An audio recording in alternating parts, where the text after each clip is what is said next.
안녕하세요. 결혼 1년 만에 시댁과 연 끊고 살게 되었음에도 불구하고 지긋지긋한 시집살이 견딜 수가 없어. 이깟 며느리 자리 무슨 벼슬이냐.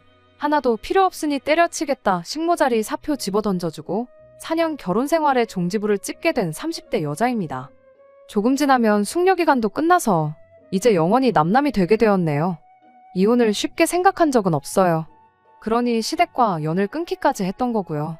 좋게 좋게 넘어갈 방법이 있었다면 10년이고 100년이고 결혼식장에서 서약했던 것처럼 검은 머리 팥불이 될 때까지 이 결혼 생활을 끝까지 지켜냈을 거예요. 시댁과 연 끊고 얼굴 볼 일 없으면 다 끝나는 일인 줄 알았는데 알고 보니 그런 게 아니었네요.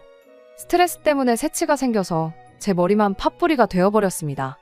그 정도면 충분히 결혼 서약을 지켰다고 봐도 무방한 것 같아서 이렇게 이혼을 결심하게 되었네요. 가장 문제는 시댁이 아니라 남편이었던 걸 몰랐어요.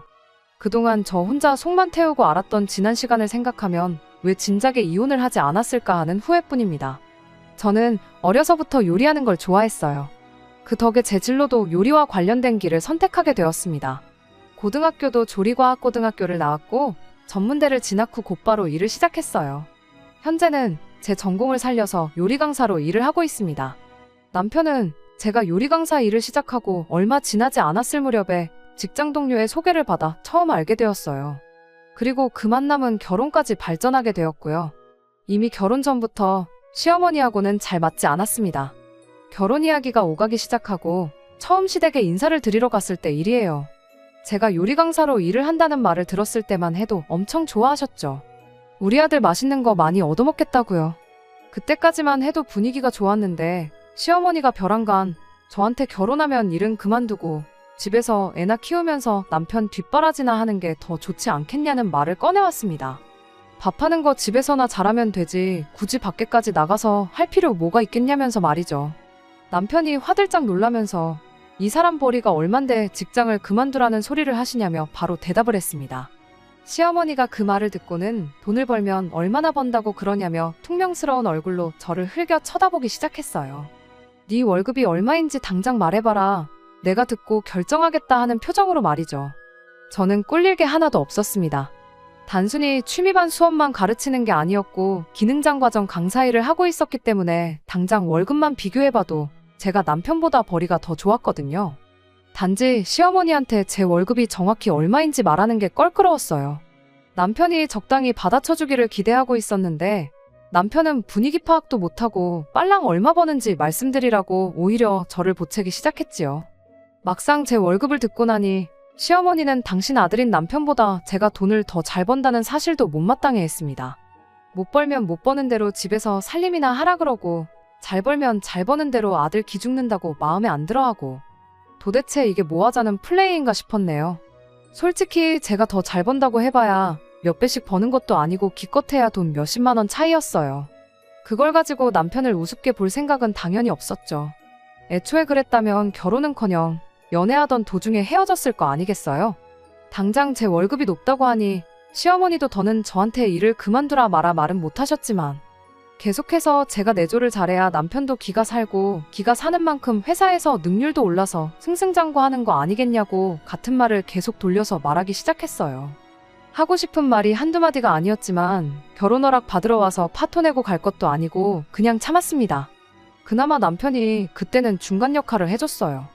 요즘 맞벌이 안 하는 집이 어디 있다고 그러냐. 우리가 애들도 아니고 어련히 알아서 잘할 텐데 걱정 붙들어 매시라 하면서 시어머니 걱정을 누그러뜨리려고 애썼죠. 나중에 저한테도 따로 어머니가 워낙에 옛날 분이라 그러시니 이해 좀 해달라며 시어머니의 태도에 마음상에 있던 제 기분을 풀어주려고 애쓰기도 했어요. 남편이 자기 가족들 과거 이야기를 해줬는데 그 이야기를 듣고 저도 제 나름대로 시어머니를 이해해보고자 노력했습니다. 남편 집이 원래는 다른 집 부러울 것 없이 화목한 집안이었다고 해요. 당시 건설 경기가 좋았어서 건설회사 다니는 아버님이 돈도 잘 벌어오셨답니다. 부잣집까진 아니어도 중산층 정도는 되었다 해요. 그런데 IMF 겪으며 아버님이 다니던 회사가 부도가 나면서 상황이 급변했다고 합니다. 아버님이 직장을 새로 구해보려고 했지만 좀처럼 잘 되지 않았었다 해요. 얼마 안 되던 퇴직금으로 몇 달 버티는 게 고작이었답니다. 집이 어려워졌다고 자식 농사를 포기할 수는 없으니 처음에는 애들 학원비라도 보태겠다는 심정으로 당시 전업주부였던 시어머니가 아름아름 아는 사람들 통해서 일당 받고 일을 나가는 식으로 돈을 벌어왔다 해요.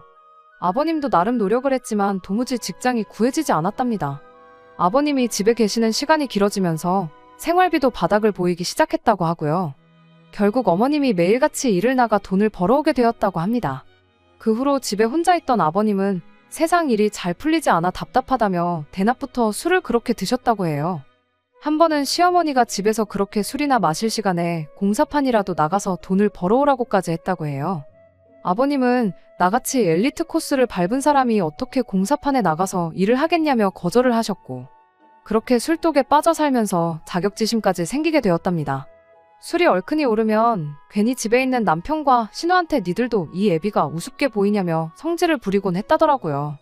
나중에 가서는 어머님이 그나마 없는 벌이로 모아놓은 돈까지 들고 나가 동네 노름판에서 탕진해오고 아주 난리도 아니었답니다. 어머님은 그 와중에도 아버님을 정신 차리게 만들어 놓는다고 자존심 상하게 하는 말도 서슴지 않았다고 해요. 똥자존심 부리지 말고 나가서 돈이나 벌어와라. 돈 벌어오면 마누라고 자식이고 당신 무시할 일이 뭐가 있겠냐고 하면서 말이죠. 그런데 하필이면 그게 어머님이 아버님과 나눈 마지막 대화가 되었다고 합니다. 열받아서 집을 뛰쳐나간 아버님이 혼자 동네 뒷산에서 술을 드시다가 실족해서 돌아가셨다고 해요. 어머님은 그걸 평생을 두고 당신 탓을 하셨다고 하네요. 자기가 집에서 내조를 잘했으면 시간은 좀 더 걸렸을지언정 아버님도 직장을 찾지 않았었겠냐고요. 괜히 자기가 돈 몇 푼 벌어온다고 멀쩡한 남편 길을 다 죽여놔서 사랑구실도 못하고 폐인을 만들어 놓았다. 그것도 모자라 목숨까지 가져갔다고 그렇게 자책을 하셨다고 합니다. 어머니한테 그런 과거가 있다 보니 저러시는 거라고 남편이 설명을 해줬어요. 솔직히 제3자의 입장에서 들으면 어머님이 잘못하신 거 하나도 없어 보였지만 그래도 돈 얼마 더 번다고 남편 우습게 보지 말라는 소리나 집에서 살림하면서 내조하라는 그 말이 그냥 제가 마음에 안 들기만 해서 했던 말은 아니라는 걸 알게 되었습니다. 그렇다고 해서 어머님을 완전히 이해한 건 아니었어요. 저희 집은 IMF 때문이 아니라 원래도 형편이 안 좋았었거든요. 부모님은 맞벌이를 그만두셨던 적이 없었고 덕분에 장녀였던 저는 집에 혼자 남아서 동생들을 돌봐야 했던 날이 부지기수였습니다.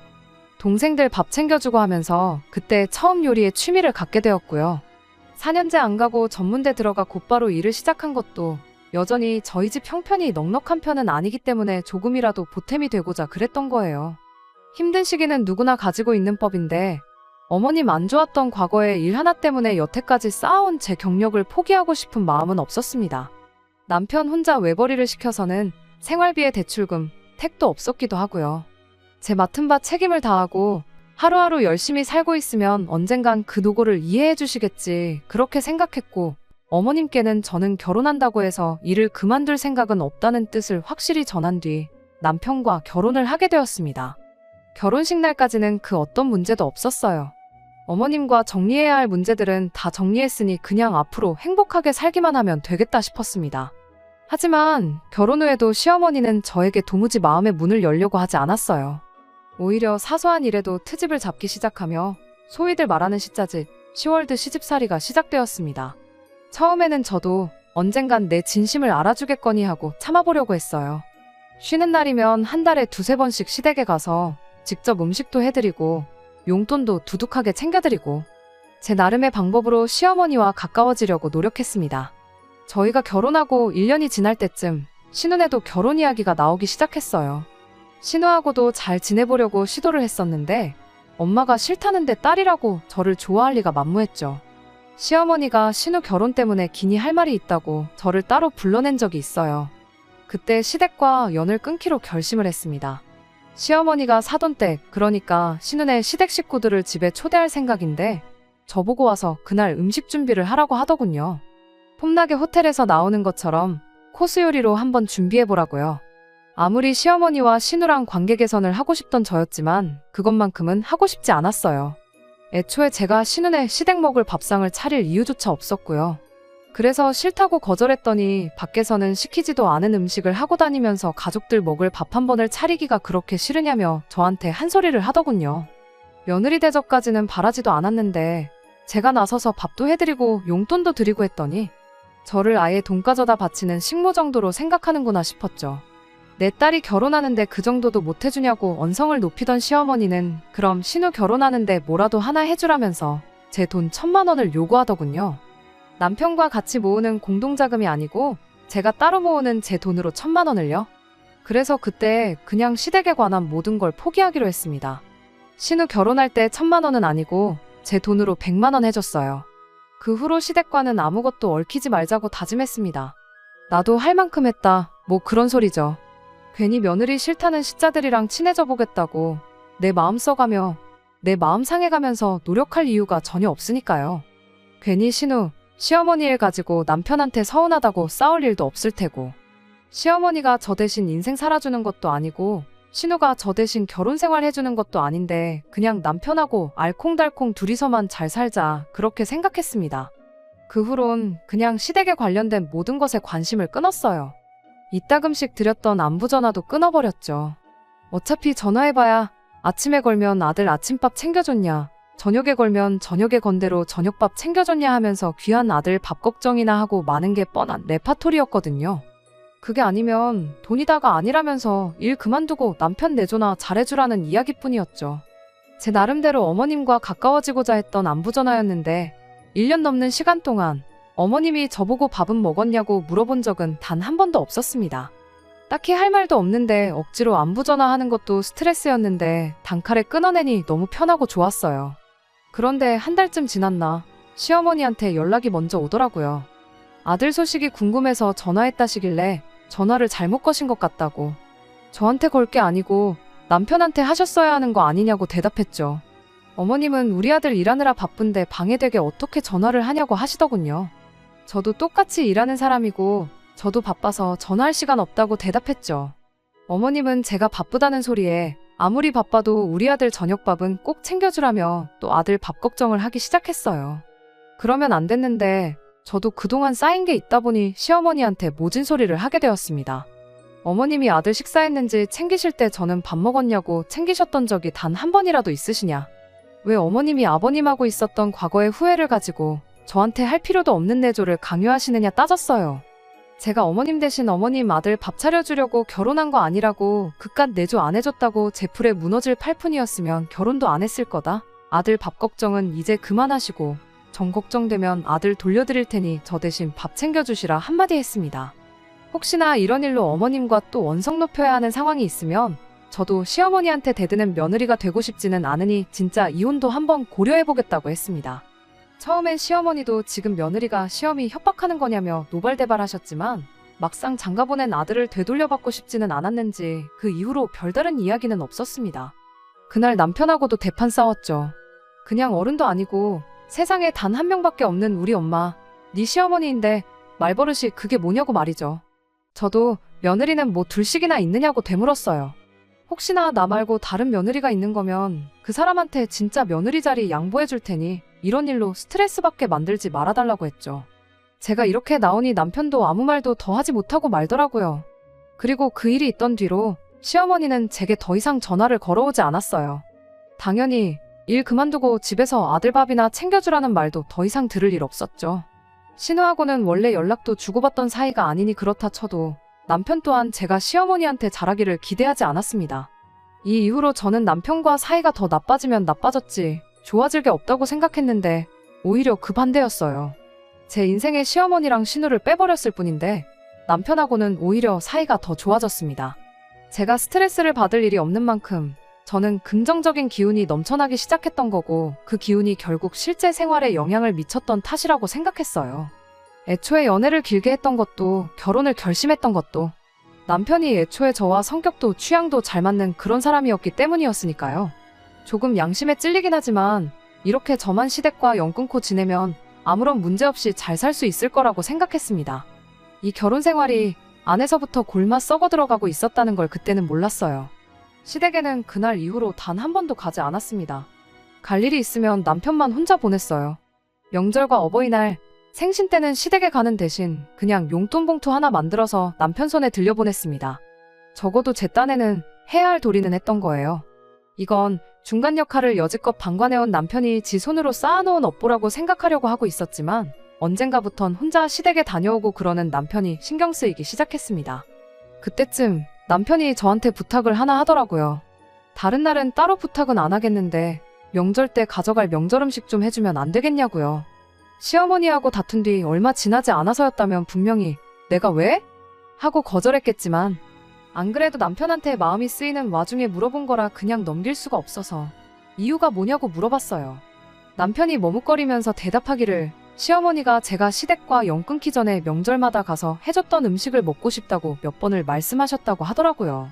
거기에 또 이제 명절이라고 시댁에 올 사람 신우네랑 자기까지 해서 꼴랑 4명뿐인데 어머니 나이도 나인데 혼자서 명절이라고 음식 준비해놓는 거 보기도 안쓰럽기도 하고 또 어머니 입으로 직접 제가 해준 음식이 먹고 싶다는 말도 꺼내지 않았냐고 자기가 중간 역할 잘못해서 이렇게 된 거 깊게 반성하고 있다고 어머니 용서해주고 예전처럼 지내는 건 바라지도 않는다며 어떻게 좀 안 되겠냐고 부탁을 하더군요. 혹시 아느냐고 이게 계기가 되어서 어머니랑 제 사이가 괜찮아질 수도 있는 거 아니겠냐.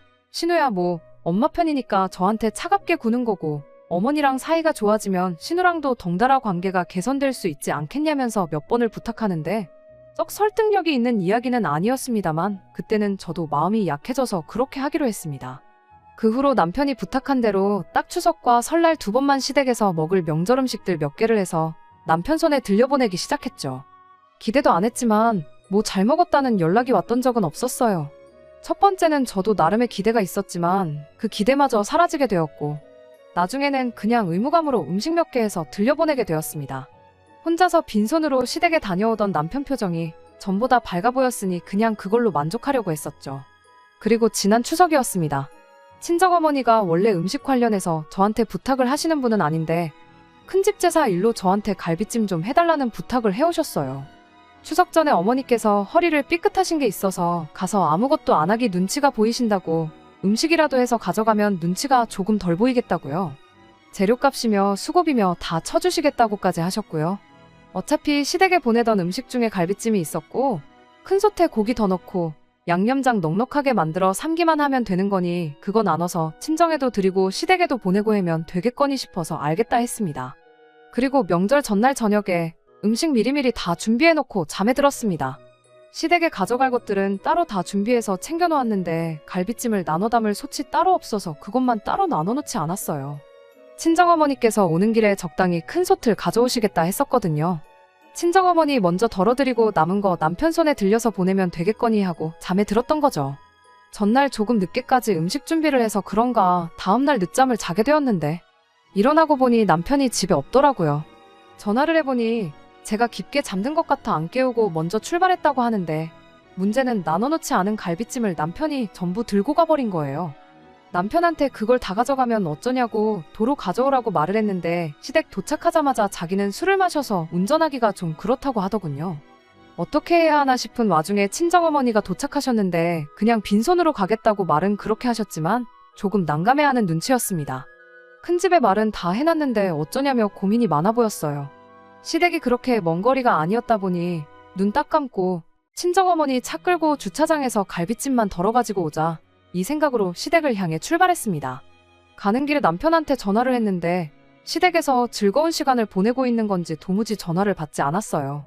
시댁에 도착할 때까지도 연락이 되지 않았습니다. 그냥 집에 가야 하나 고민하는데 친정어머니가 난감해하는 표정이 생각나서 결국 시댁에 들어가기로 결심을 했습니다. 초인종을 눌렀는데 시어머니가 너가 여기는 왜 왔냐는 표정으로 서 계셨어요. 신우든 남편이든 나와볼 법도 했는데 집안에는 그 어떤 인기척도 느껴지지 않았죠. 갈비찜 해다 드린 거 전부 다 드릴 게 아니고 친정에도 가야 했던 거라 그거 가지러 왔다고 사실대로 말을 했어요. 그런데 시어머니는 더더욱 무슨 소리를 하는 거냐는 표정을 지으시더군요. 장난칠 거면 돌아가라고 너 때문에 자식들하고 안 보고 지낸 게 몇 년인데 음식은 무슨 음식이냐고 언성을 높이면서요. 그때부터 무언가가 잘못 돌아가고 있다는 걸 깨달았습니다. 안에 들어가서 말씀드리겠다 하고 시댁에 들어갔더니 역시나 시댁의 남편이고 신우고 신우 남편이고 아무도 없었어요.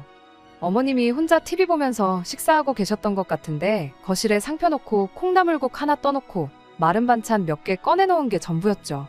저도 이게 무슨 상황인지 도무지 이해가 안 된다고 했습니다.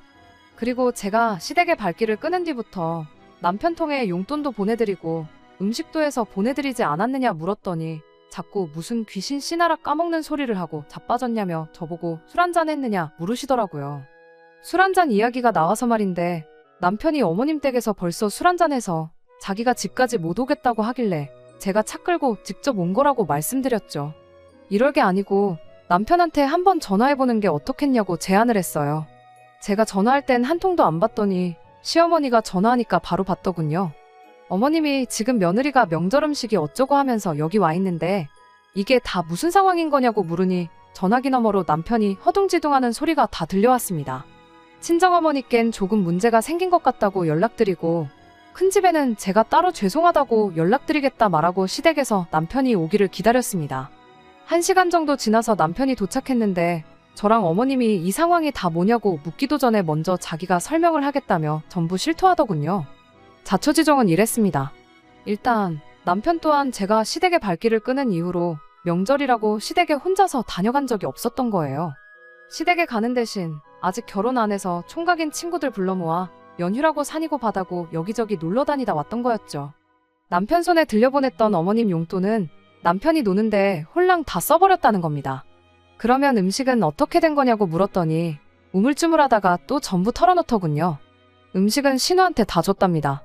결혼한 신우 또한 며느리라고 그쪽 시댁에서 명절 스트레스로 고생을 하고 있었나 봐요. 그러다 꼼수가 떠오른 게 저한테 음식을 해달라고 부탁해서 그 음식들을 자기가 해간 것 마냥 하는 거였대요. 그러면 명절에 일할 필요도 없고 음식 맛도 프로가 하는 음식이니 시댁에 점수도 따고 신우 딴에는 일석이조였다는 거죠. 신우가 음식을 해달라고 하면 제가 거절할 게 안 봐도 뻔하니 남편은 시어머니를 변명거리 삼아 저한테 음식을 부탁했던 거였고요. 그렇게 신우한테 음식을 건네주면 신우도 수고비랍시고 돈 얼마를 챙겨주고 그랬답니다. 그 또한 남편이 친구들과 노는데 홀랑탕진을 했던 거고요. 명절 때마다 혼자 시댁 간다고 기운 없는 척은 다 해놓고 그렇게 1박 2일, 2박 3일 연휴 내내 펑펑 놀다가 집에 돌아와서는 또 불쌍한 척은 혼자서 다 했던 겁니다.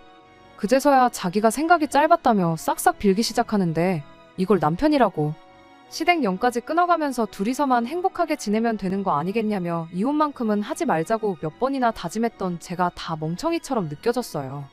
더 들을 건덕지도 없다고 그냥 연휴 끝나는 대로 이혼 서류 준비해서 올 테니까 이혼하자고 한마디 했습니다. 남편은 제가 이혼하자는 말을 꺼낼 거라곤 생각도 못했는지 혼자서 목에 핏대까지 세우며 저한테 고래고래 소리를 지르더군요. 따지고 보면 이게 다 저 때문에 이렇게 된 거라고요. 너가 우리 가족들이랑 연을 끊는 바람에 자기가 중간에서 얼마나 힘들었는지 아냐? 시댁 근처만 와도 마음이 불편하니 그 울적한 마음을 위로받으려고 친구들하고 놀러 다녔던 거라며 제 탓을 하기 시작하더군요. 남편의 얼토당토하는 변명을 끝까지 들어야 하나 싶은 와중에 시어머니가 남편 말을 끊더니 그냥 이혼하래요. 내조가 가장 중요하다고 노래를 부르던 어머님이셨으니 네가 내조를 똑바로 안 해 이렇게 된 거 아니겠냐며 아들 편을 들어줄 줄 알았거든요. 그런데 그게 아니었습니다. 오히려 이날이 때껏 내가 옳다고 생각했는데 이제야 그게 아닌 걸 알았다며 자식 농사 똑바로 하지 못한 당신 탓이라며 저한테 미안하다고 사과부터 하시더군요. 시어머니도 믿었던 아들한테 뒤통수를 얻어맞은 기분이었던 거죠. 제가 며느리 도리를 포기하고 연을 끊었을지언정 중간에서 어떻게든 해결해보려 노력이라도 했어야지 그걸 핑계삼아 놀러다니겠다고 자식 도리를 포기한 놈이 사람 새끼가 맞냐면서요. 자리에 없는 신우도 똑같다고 오빠가 시댁의 발길을 끊었다고 늙은 노모 혼자 책임질까봐 똑같이 발길을 끊어버린 게 용서가 안 된다십니다. 그 와중에 또 저한테 지들 시댁 식구들 처먹일 밥을 해달라고 하는 건 무슨 생각인 거냐고요. 손바닥으로 하늘을 가리겠냐고 언제까지 마누라고 부모고 속이고 살 수 있었겠냐고 하면서 그냥 세상 네 혼자 살라고 나도 내 남편 죽은 그날의 자식들도 같이 죽었다 생각하고 평생 혼자 살 테니 앞으로 여기 얼씬될 생각도 하지 말라고 남편을 내쫓아버렸어요. 시어머니는 그동안 당신이 저한테 너무했던 것 같다고 몇 번을 사과하셨죠. 그 와중에도 네 할도리 하겠다고 용돈도 보내고 밥도 해서 보냈냐고 고생 많았다고 하면서 또 미안하다 저한테 계속해서 사과를 하셨죠. 아들이 이혼을 안 해준다고 하면 소송이라도 걸라고 그러면서 당신한테 위자료도 청구하라 하시더군요. 얼마가 됐든 다 내주시겠다면서요. 하지만 이제 와서 어머님한테 사과받는다고 뭐가 달라지겠나요? 남편과는 결국 협의 이혼을 하기로 했어요. 대출이 아직 많이 남기는 했지만 따로 재산분할 없이 집은 제가 갚기로 했습니다. 그렇게 안 하면 시어머니가 남겨줄 유산은 사회에 다 환원해버리겠다 으름장을 놓으셨거든요. 그나마 없는 형편에 집 한 채 지키고 있던 게 지금은 집값이 많이 올라서 돈이 꽤 되거든요. 남편이 결혼할 때 가지고 온 돈은 비교도 할 수 없을 만큼요. 남편도 그건 포기할 수 없었는지 어머님이 시키는 대로 재산 분할 없이 이혼하는데 합의를 했습니다. 듣자 하니 이번 일로 신우도 결혼 생활에 타격을 입은 것 같더라고요. 신우네 시댁에서 신우 인성을 가지고 이야기가 나왔다고 해요. 심각하게 이혼 이야기가 오가고 있다고 하는데 뭐 결과는 두고 봐야 알겠죠. 남편은 이혼하면서 시어머니 집으로 들어가고 싶어 했는데 어머님이 반대하셔서 결국 혼자서 따로 살기로 했고요. 어머님이 그렇게 귀한 아들이라고 밥 걱정을 하셨는데 혼자 살면서 스스로 밥이나 챙겨 먹을지 그건 참 궁금하네요. 아, 신우가 이혼당하거든. 이혼당한 남매끼리 둘이서 지난 날을 후회하며 평생을 살았으면 그렇게 되면 참 좋겠네요. 끝까지 들어주셔서 감사합니다. 오늘의 사연은 여기까지입니다. 구독과 좋아요, 알람 설정 부탁드리고 더 좋은 사연으로 다시 찾아뵙겠습니다. 감사합니다.